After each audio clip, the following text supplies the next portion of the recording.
Nakatakdang magpaigayon og surprise inspection ang DTI Gensan sa mga ginabaligyang pyrotechnic device sa syudad karong bulana.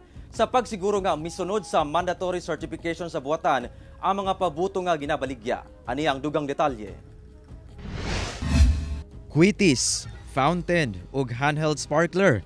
Kini ang pipila ka mga pyrotechnic device o fireworks nga ginabaligya dinhi sa Oval Plaza sa General Santos City nga official display center sa maong mga pabuto.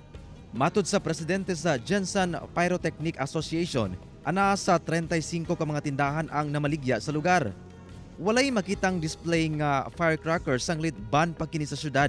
Gawas lamang sa mga pyrotechnic device. Dito sa Gensan, bawal man yung firecracker. Ang firecracker, pla-pla, Piccolo, Super Lolo, Lolo Thunder, yan ang mga firecracker. Ang mga pyrotechnic, Quitis, Pailaw, Fountain, ang different pyrotechnic. Pahimangno sa Department of Trade and Industry Gensan sa publiko nga angay susihon kung adunay PS mark ang maong mga produkto nga pyrotechnic aron masiguro nga luwas gamiton. Ginadili sab ang pag-display og mga imported.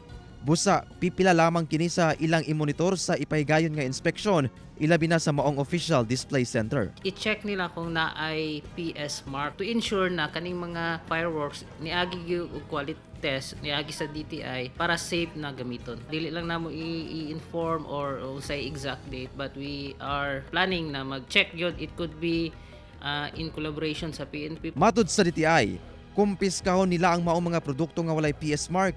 Posible sab makabayad og penalty ang tag-iya sa mga uncertified product gikan sa 18,000 pesos ngadto sa 25,000 pesos per product type nga makita. Kauban si Bong Vicencio, Efren Mamak, One Mindanao.